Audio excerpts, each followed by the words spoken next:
Assalamu alaikum warahmatullahi wabarakatuh. Everybody, I'm Preacher Moss, host of the SOS, the Shout Out Show. Hope that you're having a fabulous Monday or what's left of your Monday. If you're already into your Tuesday, God bless you on that as well.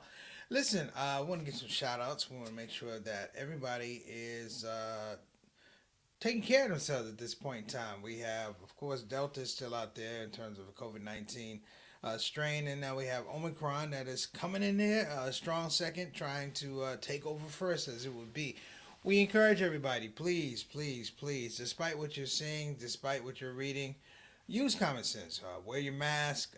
If you're not going to be vaccinated, be careful about who you go around. You know, the world is a global connection, and we ask that, while you think of yourself in a certain way, think of other people the same way. Shout out to somebody about sick and shut in. That would be shout out to Aunt Shirley, who is back from Duke Hospital. She's back in Danville, feeling much better.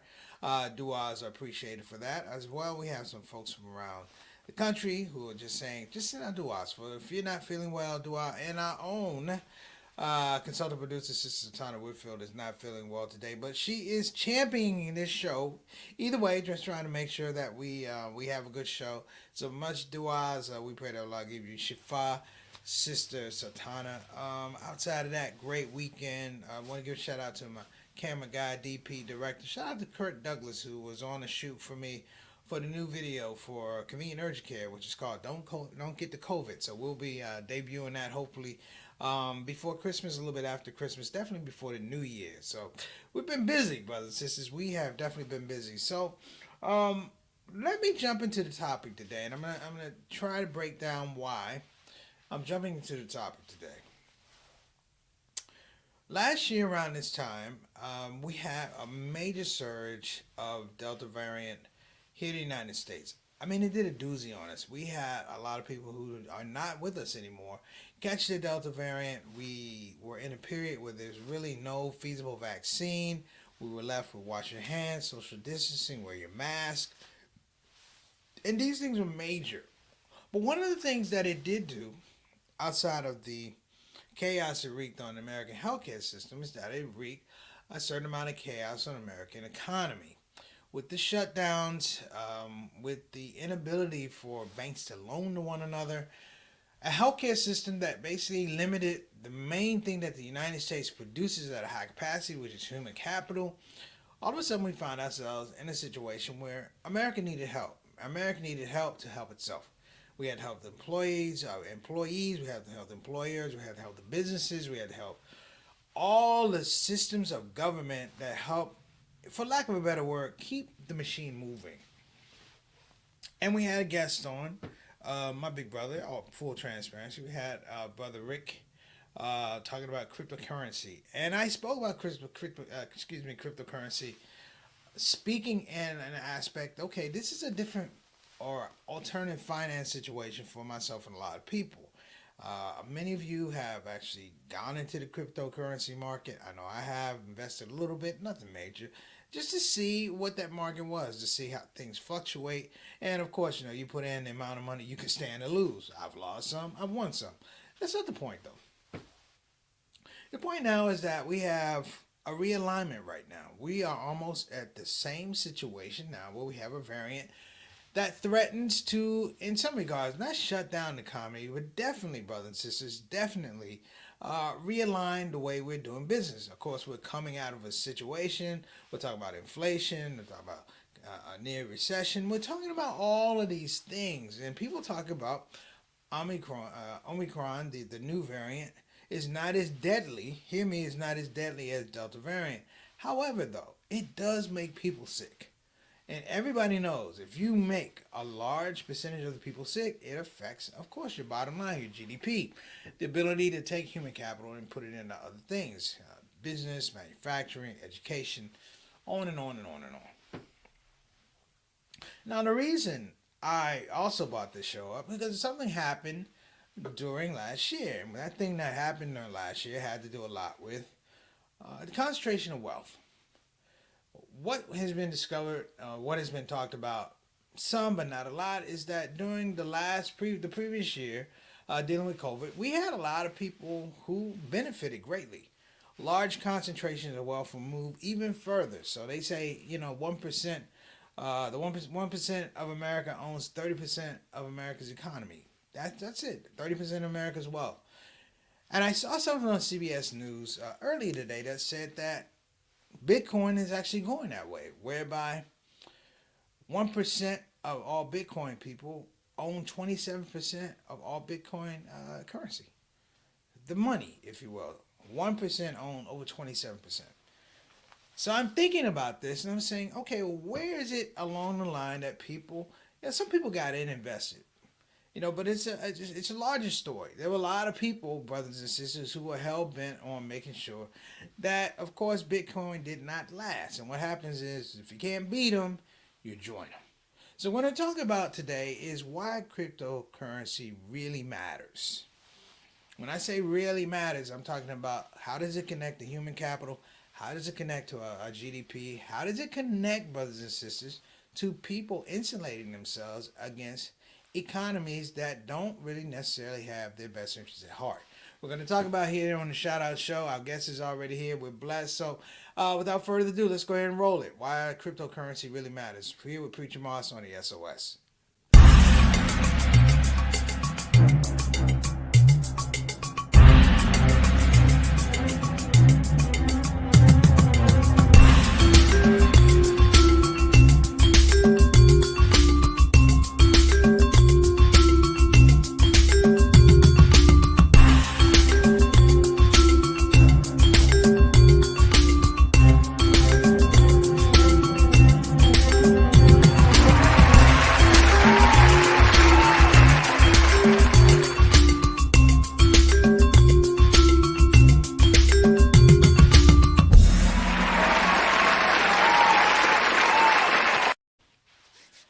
So we're back. I hope you guys like my background. This makes me feel rich. Okay, I'm not actually rich, but it's interesting. You see these coins, you start thinking of the casino, and I'm sure my guest that I'm gonna bring on to talk about it, Rick, knows all about casinos, Atlantic City, the whole nine. But it is an interesting opportunity to talk about where we may think this is going. A big part of this show, a lot of things we talk about, we do implement forecasting. So I have some ideas, I have some questions. I'm sure Brother Rick Sclafford will guide us and give us the best information that he has. But before we do that, we want to make sure that we introduce our Shout Out Show family. We appreciate you coming back from the weekend. I hope all of you guys had a great weekend. You're back. We appreciate you. Let's load it up, Satana. Who we have? We got Sister Ree. How you doing, Sister Ree? Hope you're doing well. We appreciate you. Shout out to you, your husband, and your son, as always. Hopefully that you're feeling well. Make sure you give a shout out to Sister Tana. She's not feeling good today, but she's trying to truck this thing on through. We appreciate you, Sister Tana. All right, next up. My main man, wa alaikum assalam rahmatullahi wa barakatuh. My brother Altaf Rashid, better known as Mr. 6 o'clock, straight up, straight down, always on time, on that NOI clock, if you will, brothers and sisters. And, of course, he is the only Canadian ambassador to the show. In fact, I've checked around. I think you're the only ambassador to any live stream show, Brother Altaf. So we appreciate you, man. Thanks so much for making your way back to the show. We appreciate you. Next up. What's going on, Bilal? Wa alaikum assalam rahmatullahi wa barakatuh. I know you shouting out for you and the wife. As you say, the Salahuddins. Yes, sir, brother. I like when you bring it like that. We appreciate you being on the show. We hope that today we make this short presentation worth a while. Appreciate you, and may Allah bless you for your loyalty to the show. Okay, next up. We got my little brother JT. What's going on? We appreciate you, man. Thank you so much for coming on the show. Great conversation to have with you day before yesterday. I know I call you early, but I call you early. But I appreciate you coming on the show, man. Hopefully you got that Wall Street Journal hooked up so next week you don't have to drive down there to get it. Shout out to you and your family. Next up. That's right. Sister Reed said, feel better, Satana. Feel better. That's all we want you to do. I also want to give a shout out. I didn't do this. I don't know how I forgot. I want to give out a shout to special sister. I don't know if I have the permission to put her name in, but she does a great deal of work with homeless Muslim women in the Baltimore area. She sent me an email. I texted her back. I hope that she's feeling better. And I think I'm going to give you a call. If you're listening, I'm going to give you a call or text just to make sure that you're okay. All right, Sister Tana, wa alaikum assalam rahmatullahi barakatuh. You got it. You got it. Shout out. Shout out. It's all love here on the show. So why why cryptocurrency really matters? I'm gonna preface this and then we're gonna bring on our guest. The impetus of how cryptocurrency was introduced it was a skeptic schematic, if you will. It was a skeptic schematic. We have been raised on fiat currency, brothers and sisters. I'm old enough to remember when we had a gold standard, and then the gold standard was moved to the dollar. And at each and every turn, brothers and sisters, it moves us further and further away from what I say is tangible wealth. Not that black people or Latinos or the poor were going around with bricks of gold in their pocket, but it was a currency that was tied to something. The fiat currency essentially says that $5 is worth $5 because the government tells you it's worth $5. Unlike gold, gold can be worth $1,500 a brick, and given the conditions, it can be worth $2,500 a brick. That's the scope of business that we're not involved in. Now, this was the way it was for quite a number of years till we had Bitcoin, cryptocurrency, if you will. And I will be the first one to tell you, I was a skeptic. Why? I was addicted to fiat currency. That's what we chase, brothers and sisters. And you can't tell them anymore in my generation. That's what we chased, the dollars. We didn't chase Bitcoin. There was a movie called Fresh, if you will.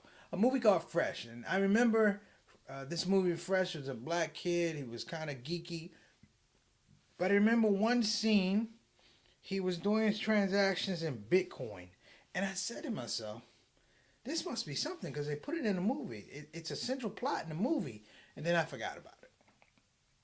Now, I'm going to bring on Brother Rick here in a minute. But let's be honest. Brother Rick told me about Bitcoin. I'll be honest, I was short-sighted because I just didn't know. I didn't know. I was addicted to fiat currency just like everybody else. We didn't know what Bitcoin was really worth back then. We had so many things that were, so many things and people were telling us, hey, put it here, put it there. But as Brother Nuri Amir says, this is an opportunity to democratize currency, economy, finance here in the United States, to be able to take money and put it into different things. And for your choices, you still work through a system, but for your choices, you did something that the fiat was not allowing you to do. That your investment, if it was worth $5 a day, could be worth $7 a day or $15 a day. And it went, brothers and sisters, with the fact that you didn't have to transfer wealth. You didn't have to pay for the privilege of moving your money around, which is huge. Now, I am going to bring on that guest. Let's go ahead and bring him on, Satana. What's going on, Rick? What's up? What's up, Freak? Big brother, big brother. I'm telling people, what the transition was from gold to the dollar to Bitcoin, and Bitcoin is still in that space. The one thing, if you do any reading about Bitcoin, if you listen to all the major companies, all the major players, the banks, literally they spent a large amount of time each trying to figure out how to destroy Bitcoin or to compromise it. I think the winner out of that is the one that figured out how to align their best interests with Bitcoin, so that further down the line they be in a really, really good position to reap some profits. Of course, that would be J.P. Morgan. J.P. Morgan figured out some aspects about how money transfer was going to happen down the line, and they began to develop infrastructure for it, which is what you do. You fight infrastructure with infrastructure. Right. Or in some cases, you fight a cryptocurrency, a coin with another coin. Now, Rick, let me ask you this question. We've come through a year whereby Bitcoin hit the top of the market. Now, we're in a bit of a tumble. You and I joked about the bottom falling out a little bit when they got to 33,000.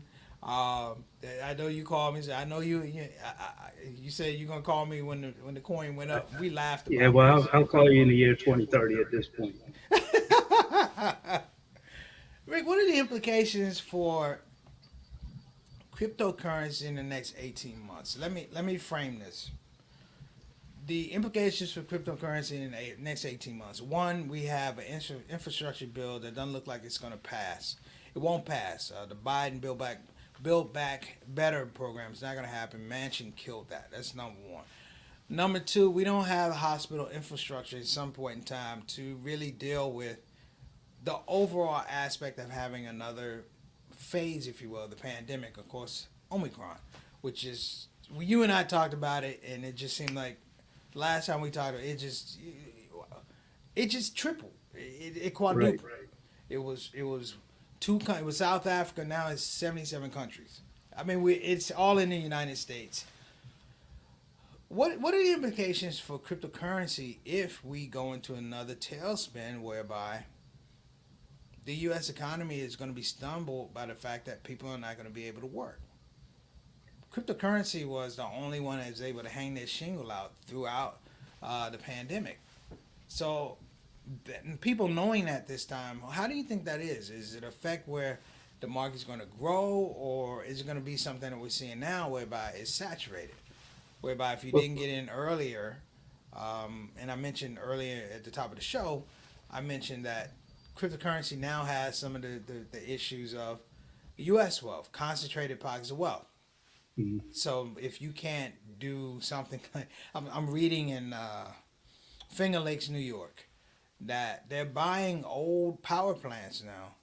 They're buying old power plants strictly with the fact that they're going to do mining for Mhm. coins, and that amount of power, that amount of resources is huge. It locks people out. So we can buy the shoes, but we don't have the manufacturing and the infrastructure to make the shoes, is what it is. All So right. Well, I think that when it comes down to the multifold questions you do have, I'm looking at the fact that when we're looking at the market of cryptocurrency, it started out as Bitcoin, only Bitcoin. Everybody was US dollar to Bitcoin. Now you have all of these different other mediums that have come about over the last 2 years. You have DeFi, decentralized finance. You have NFT, which is non-fungible, that came, about a year later. And then now you have Metaverse, which is dealing with gaming platforms that are being launched. I want to say Axie Infinity was one of the ones that was talked about, more on the other side of the pond, if you will, from the U.S. U.S. players can't really engage in that. But um, when it comes down to how those play to earn games have started to take surface in the markets, you have money that's being filtered into that from different places. So that's why you have. I want to say that's why you have digital currencies or cryptocurrencies holding value, because you have money that's being funneled in for other reasons other than just regular finance. You have people playing games, people being rewarded for putting posts, in social media groups. That type of thing funnels money through a digital currency economy, whereas you don't get that through your traditional fiat. So that's like one of the things that's holding prices up. But when you look at back in what 2017, end of 2017, this same time of year 2017, the overall crypto market cap was only 856 billion. That's it. Today, market cap is about 2.2 trillion. Okay, so that's a 4 year, push of funds coming in, and part of it was, we got a little bit of a push from economic relief. When stimulus was handed out, a lot of money got sent into crypto because people said, "Well, what the hell?" I'm going to go ahead and just take my whatever check you got and just put it into a crypto. So you don't know how many millions of people had done that, or they may have just taken profit. So you mentioned the peak price went up, came down, went back up. When I look at it from technical analysis on, market structure, we hit 64K back in March, April of this year. That was the peak price of Bitcoin. We came back down, went all the way back down to 28K. That was when you and I were joking about, Yeah, well, it ain't gonna be now. Right, right. Okay. Since that time, we've gone back up to 69K. We've hit a wall there, and now we're coming back down for a retest. So, prior to all of the mass adoption starting to take fold in cryptocurrency, I think what people are missing the concept of is that you still have market structure, regardless of the amount of people coming in. Let me jump in here though.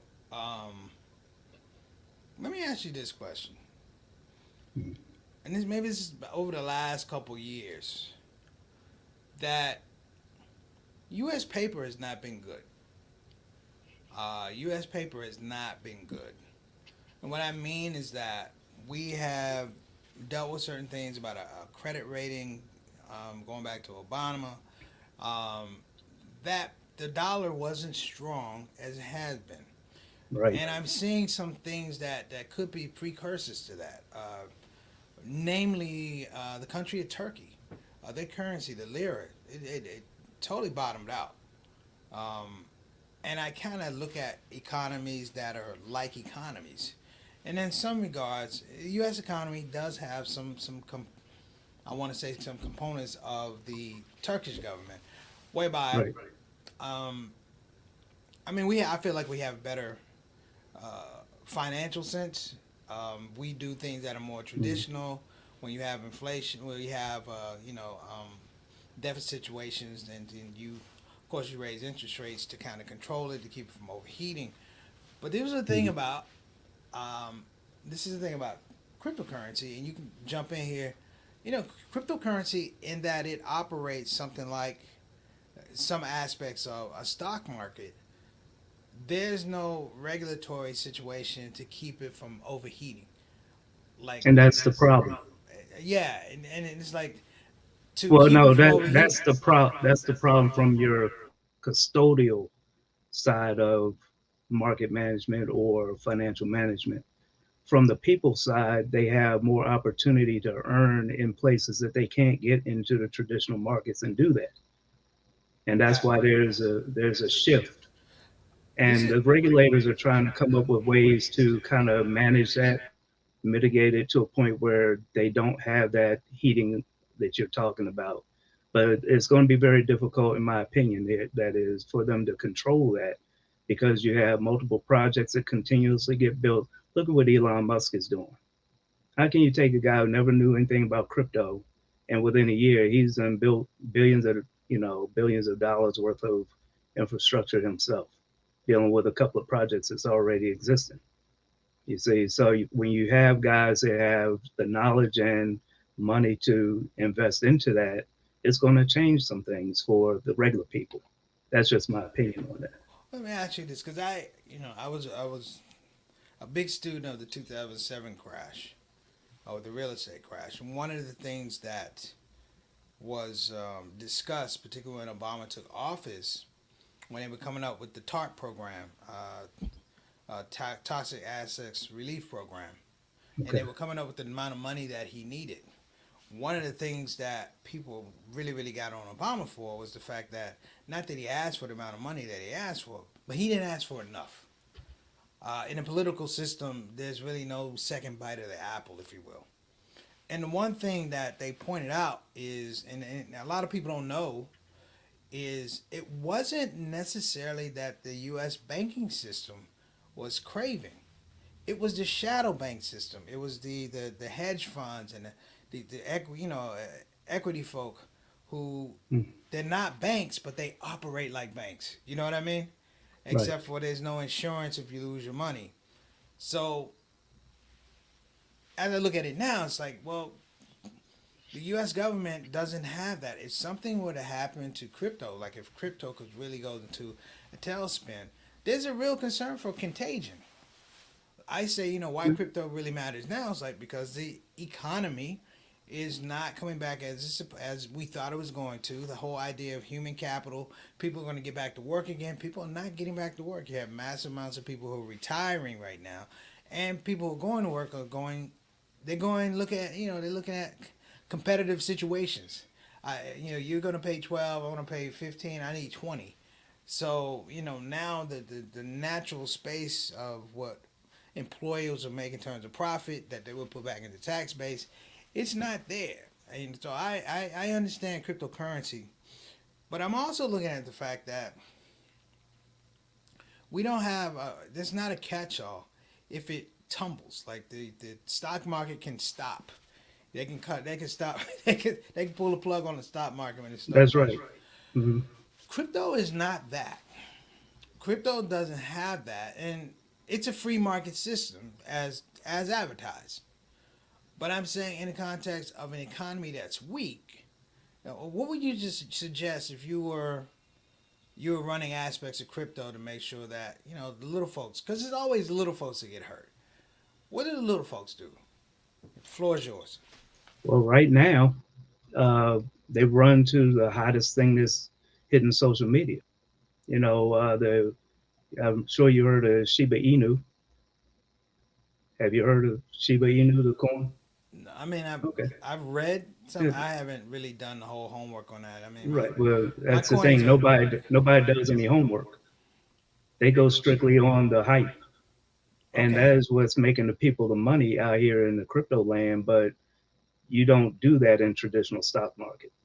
You see, because it is regulated, you can't have these parabolic shifts in a price of an asset overnight.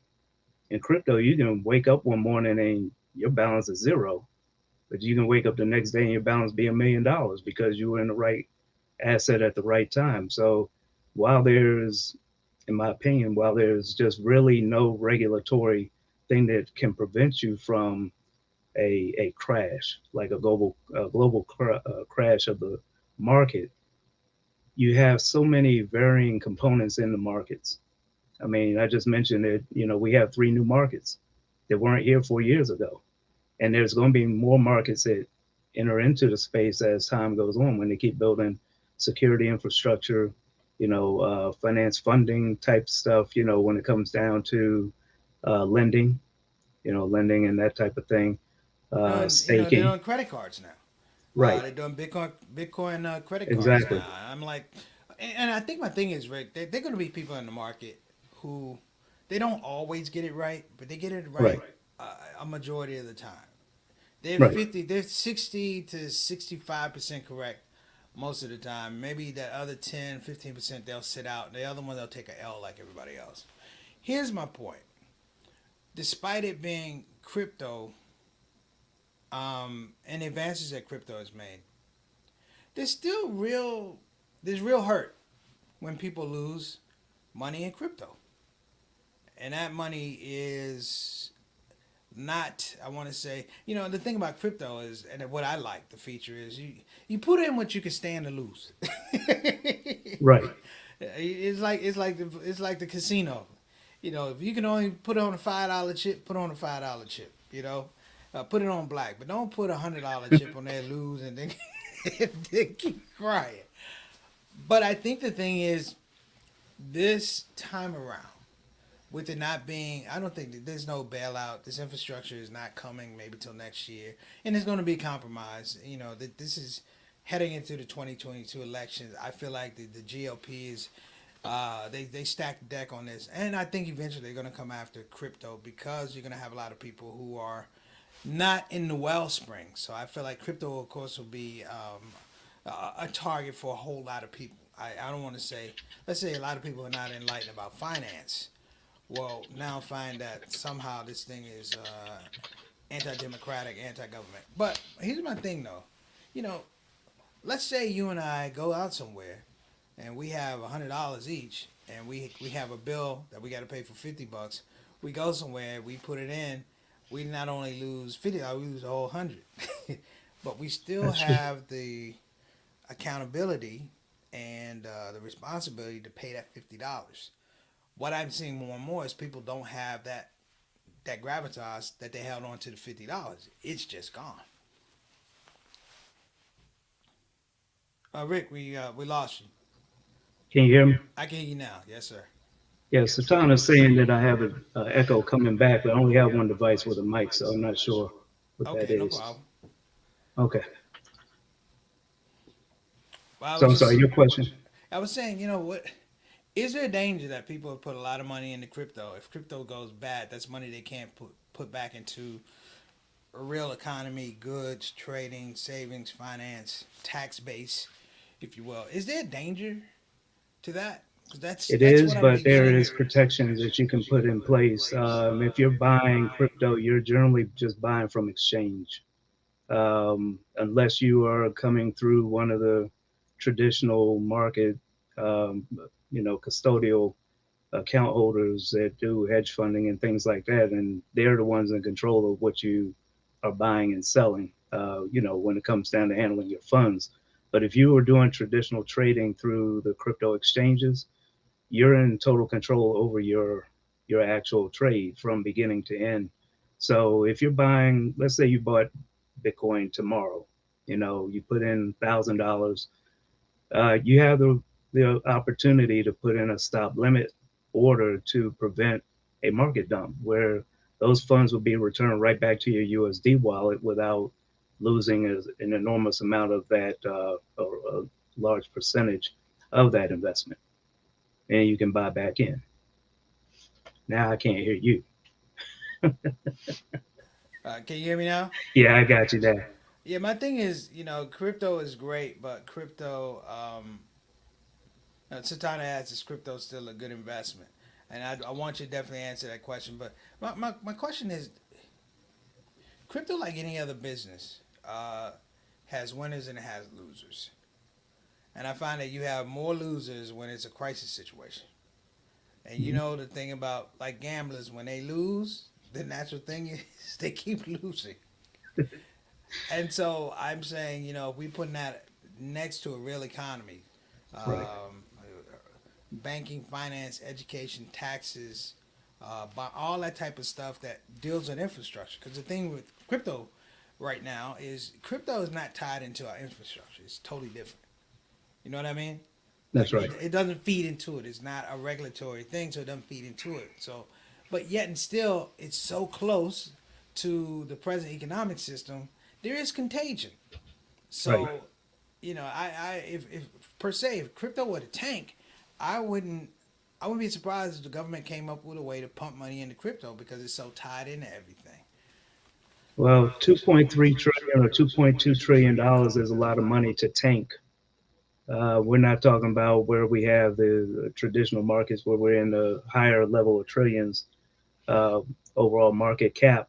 But when you're looking at crypto growing as a global scale for finance now and into the future, you can't ignore that. It's hard to tank something when so much has been pumped into it. It would take something like a government to actually, uh, you know, destroy the market. Well, I think if I'm just saying if someone happened to crypto and it bottomed out, God Right. forbid, I'm saying it's so aligned to the U.S. financial infrastructure that just like the shadow banks that I talked about, Hmm. crypto would probably have to have it survive. They have to pump money into it. The governments now that have developed their own coins, sort of like to make sure that there is something there that they can, as a fail safe if something happens with, a country's currency or something like that, or fiscal situation.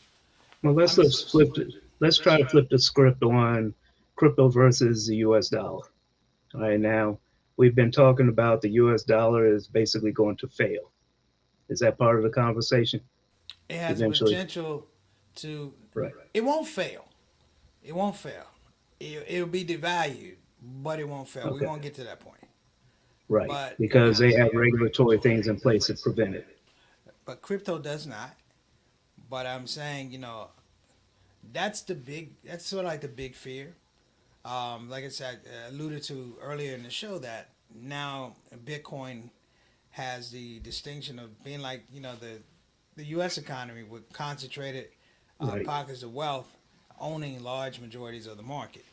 Right. So it's like that's always been a telltale sign, which is the rich get richer and the poor get poor, or the Yeah. rich get richer and the poor get poor to the benefit of those who are already rich.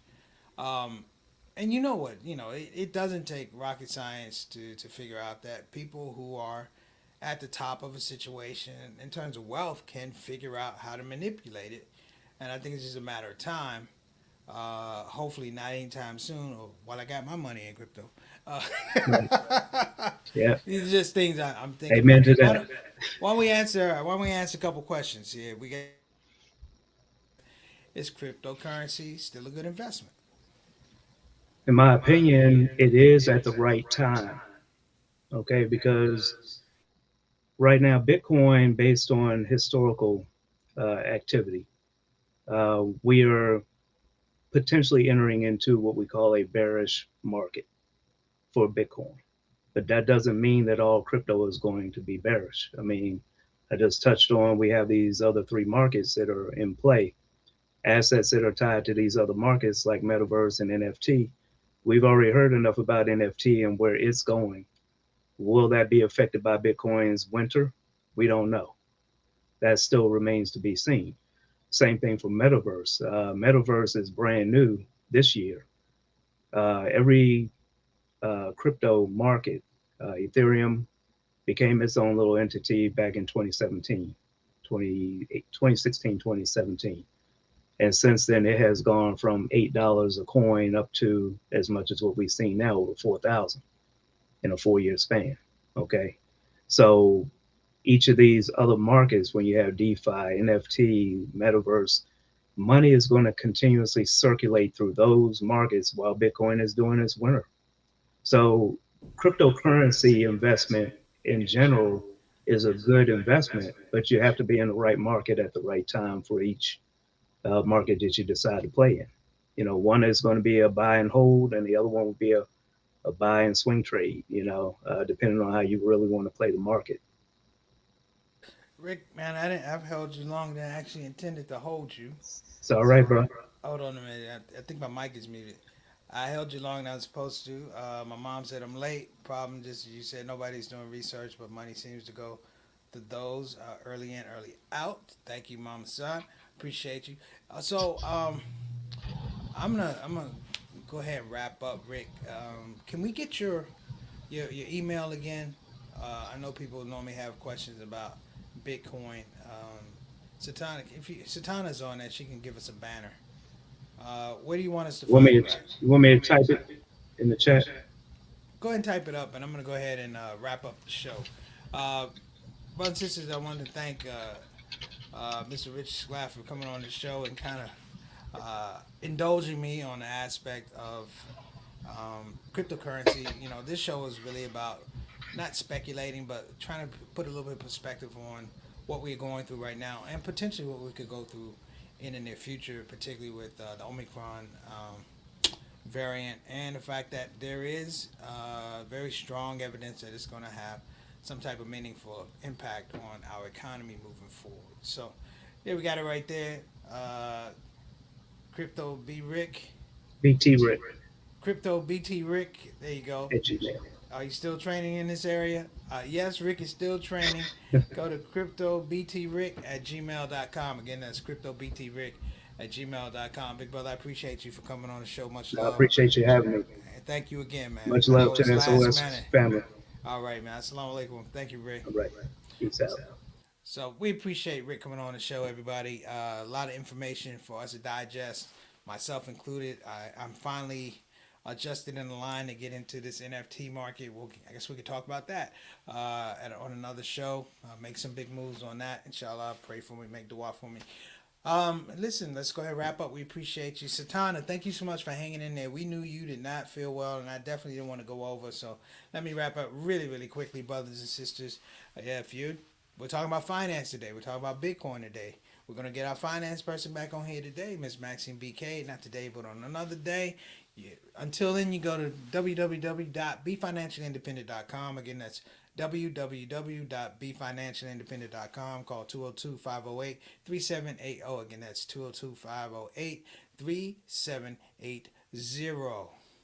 We also want to give a shout out, of course, if you're thinking about getting a quality Islamic education at the graduate level, doctoral level, we got you covered. It's Bayan Islamic Graduate School, brothers and sisters. Bayan Islamic Graduate School. Go to bayanonline.org. Again, that's bayanonline.org. premium programs, Islamic studies, Islamic leadership, Islamic education, and of course, one of the premium programs for Muslim chaplains, their Master of Divinity with a specialty in Muslim chaplain. You can actually go and get the degree, and if you don't, you already have your degree, your master's, you actually go and have a certificate program. Amazing. And we last but not least, we want to give a shout out to our newest sponsor on the show, Convenient Urgent Care. Again, that's Convenient Urgent Care. Go to www.convenienturgent.com, www.convenienturgent.com. In the city of Houston, 3 locations, Cypress, Pasadena, and Houston on Parker Road. Now I'm throwing out Convenient Urgent Care because they are doing a lot. If you're in the Houston area, they're doing a lot of COVID testing. So get up there and make sure that you're taken care of and your family is safe. We don't want anybody to get sick going into the winter and heading into the spring. This might be a tough one for all of us. Okay, listen, that's been my show. I appreciate you guys coming on. Again, big shout out to Mr. Richard Schlaffer coming on here talking about cryptocurrency. Shout out, of course, to our consultant producer who stood at the computer and made sure this thing happened, working all the controls. And of course, shout out to the illustrious Shout Out Show family, Shout Out Show soldiers for supporting this program and this platform for almost 2 years. We appreciate you, brothers and sisters. We'll be back if it's Allah's will. See you tomorrow. Assalamu alaikum wa rahmatullahi wa barakatuh. Preacher Moss, Shout Out Show. Assalamu alaikum wa rahmatullahi wa barakatuh. Well, team, we've come to the end of yet another show. And I have to say I had a good time, and I hope that you had a good time as well. Listen, at this part of the show, we have no more show. I could literally sing a song saying we have no more show. However, to spare all of us that embarrassment and chaos, I'm just going to say, please join us tomorrow here on the Shout Out Show, Monday through Thursdays, and every first Saturday, we do our Saturday Spotlight. Here we are again, 5 to 5:30 on the Central Time. And of course, we're going to do our rebroadcasts at 8 o'clock Central, 9 o'clock p.m. And of course, that would be 6 o'clock on the West Coast. So, time for you to go, because it's time for me to go. I think I will do that song. Thank you for coming to the show. Thank you for coming to the show. That's all the lyrics I wrote. But you get the idea. See you tomorrow. Assalamu alaikum. Shout out.